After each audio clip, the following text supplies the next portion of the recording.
était présent avant puisqu'il avait largement participé dans l'année précédente à sa création pour le ministère de la Santé et le ministère des Affaires étrangères français. Alors Philippe est médecin, spécialiste en maladies infectieuses et en santé publique. Il a travaillé dans le champ du médicament. Il a dirigé l'agence du médicament de 1999 à 2004 en France. Il a aussi eu des responsabilités à l'échelle européenne pour l'agence européenne du médicament. Et puis il a été le conseiller pour la santé publique du ministre de la Santé, et pas n'importe lequel, puisque tu étais le conseiller de Bernard Kouchner. Alors, voilà, tu es là parce que tu es un ami de la Fravie à titre personnel, mais aussi parce qu'United est un partenaire durable de cette organisation et de ces congrès. Et donc, à ce titre-là, je suis sûr que tu vas avoir des mots extrêmement importants. Merci. Merci beaucoup. Merci, monsieur le maire de Bamako, monsieur le maire de Bordeaux, Madame et Monsieur la Présidente de la FRAVIH, chers collègues. Alors, je suis venu la dernière fois à Bruxelles et j'avais dit que j'étais venu en ami. Je reviens toujours en ami, évidemment. United est fidèle et partenaire de la FRAVIH depuis de longues dates. Ça veut dire, l'amitié, c'est d'être attentif à ce que vous dites et c'est d'être à vos côtés dans les projets communs.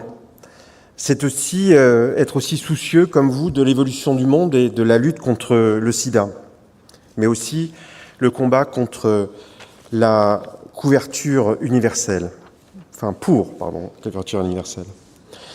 Comme vous le savez, United a un mode d'intervention particulier, centré sur l'innovation. Françoise est là, donc je pourrais dire l'invention aussi, c'est peut-être plus précis, et en fait de connecter l'invention, tout ce que vous faites tous les jours, à la réalité de terrain. C'est aussi votre réalité pour beaucoup qui sont aujourd'hui parmi nous. C'est évidemment, United ne fait jamais rien seul, on le fait avec l'OMS, on est hébergé par l'OMS, on le fait de façon étroite avec le Fonds mondial, avec PEPFAR et aussi, bien évidemment, avec les pays. Notre travail, c'est d'accélérer l'accès aux médicaments, aux nouveaux produits, de continuer, de contribuer à la baisse des prix. On a évidemment le souci des financements, mais il faut aussi savoir comment on peut avoir plus d'impact avec l'argent qu'on a déjà et l'argent qu'on aura peut-être demain. Simplifier, c'est aussi un enjeu pour nous très important. Michel, tu l'as rappelé, et les représentants de la société civile ont insisté pour démédicaliser la prise en charge du VIH. Eh bien, il nous faut des outils, il nous faut de l'innovation pour pouvoir le faire. Il faut des autotests, il faut des médicaments plus simples à prendre, il faut des systèmes plus simples pour vérifier, évidemment, qu'on est indétectable. Nous avons aujourd'hui un portfolio en matière de VIH d'environ 500 millions d'euros, et nous l'avons renouvelé puisque nous avons, depuis qu'on ne s'est pas vu depuis 2 ans, 200 millions de nouveaux projets. Ces projets, c'est centré, on l'a rappelé tout à l'heure dans le symposium juste avant l'ouverture, sur des actions très précises. C'est le développement des autotests. Encore une fois, ça permet, et on l'a montré avec les partenaires qui nous ont aidés là-dessus, en Afrique australe, non seulement que c'était efficace, que c'était accepté, que ça permettait de rejoindre le système de soins de façon plus simple, que ça permettait de répondre aussi à des populations qui ne sont pas testées, par exemple les hommes. Donc c'est quelque chose qui est nouveau, c'est quelque chose qu'on est en train de mettre en place en Afrique de l'Ouest, parce que l'Afrique de l'Ouest a besoin de cette innovation. C'est l'accès au traitement, c'est le travail étroit qu'on mène avec l'ANRS, pas simplement sur le dolutegravir, mais aussi en tant que pionnier pour cette nouvelle avancée médicamenteuse, mais qu'il faut suivre, et c'est la raison pour laquelle nous soutenons l'essai NAMSA au Cameroun, qui a été en fait à l'origine de la première introduction de dolutegravir dans le cadre d'essais, et les essais continuent pour s'assurer des conditions d'utilisation et de sécurité. Prendre en charge les personnes qui vivent avec le sida, c'est aussi travailler sur la tuberculose. C'est aussi quelque chose que l'on fait dans différents domaines, à partir d'idées souvent françaises de l'ANRS, qu'il s'agisse de la prévention de la tuberculose chez les patients qui vivent avec le VIH, dans un projet qu'on a actuellement. C'est aussi avec l'Université de Bordeaux et d'autres partenaires français et dans d'autres pays, la détection plus précoce des enfants qui sont affectés par la tuberculose. Et vous savez que c'est un problème qui est encore plus compliqué quand les enfants ont le VIH.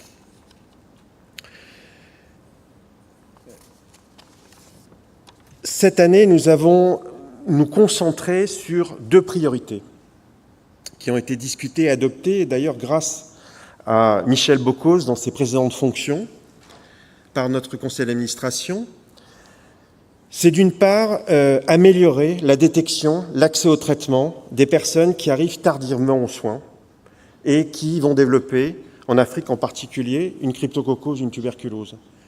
Donc il y a des outils que nous sommes en train de pousser, pas d'assurer le développement, mais d'organiser l'accès pour détecter les personnes qui arrivent aux soins avec moins de 200 CD4, avec des tests rapides qui permettront de dépister la cryptococcose et l'accès au traitement curatif pour la tuberculose et pour la cryptococcose.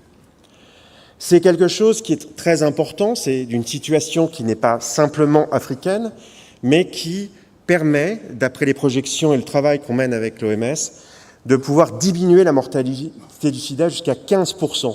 Et donc, c'est quelque chose, ce sont des outils pour les cliniciens, pour les équipes, qui sont particulièrement importantes. La deuxième priorité sur laquelle nous travaillons et que nous travaillons de façon étroite avec l'OMS et nos partenaires, et ça a été rappelé par l'ONU-SIDA, par Michel Sidibé, c'est aussi la détection d'HPV et la détection et le traitement, parce qu'on a les outils actuellement, du cancer du col féminin. Et vous savez, ça a été rappelé que les femmes qui vivent avec le VIH, même traitées, ont un risque 5, voire plus, fois élevé de développer un cancer du col. Et donc, c'est une priorité aujourd'hui de santé publique. Et c'est sur lequel, encore une fois, parce qu'on a les outils de détection, on a les outils curatifs qui permettront de prévenir l'évolution vers le cancer. Troisième élément, c'est une particularité aussi d'United. Nous sommes une des rares agences aujourd'hui internationales à financer des programmes en matière d'hépatite C. Nous saluons à ce titre la déclaration de Bordeaux à venir, mais c'est effectivement quelque chose qui doit être intégré. C'est aussi une façon de ne pas limiter l'action, qu'il s'agisse d'United ou l'action en général en matière de lutte contre le VIH, strictement à des questions qui sont liées au VIH. Et c'est une remarque et une conclusion que je voudrais faire au moment où il y a un moment particulier de l'effort international de lutte contre les pandémies en matière de sida, c'est de regarder les choses positives, mais c'est aussi regarder ce qui va mal, en tout cas qui ne va pas assez bien, notamment, ça a été rappelé, en Afrique de l'Ouest.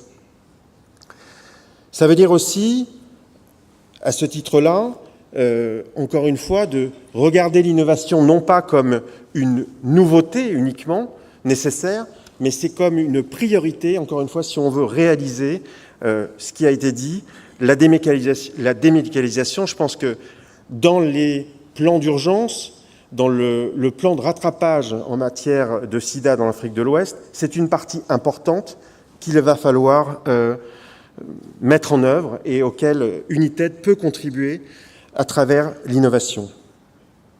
Mais il s'agit aussi, je pense, de regarder plus loin dans l'attention internationale et nationale qui se porte sur la couverture universelle, ça a été rappelé par Michel Bocuse. C'est un défi immense, beaucoup plus complexe que la lutte contre le sida, évidemment, mais qui est possible. C'est finalement 3 choses, parce que souvent c'est présenté de façon très compliquée.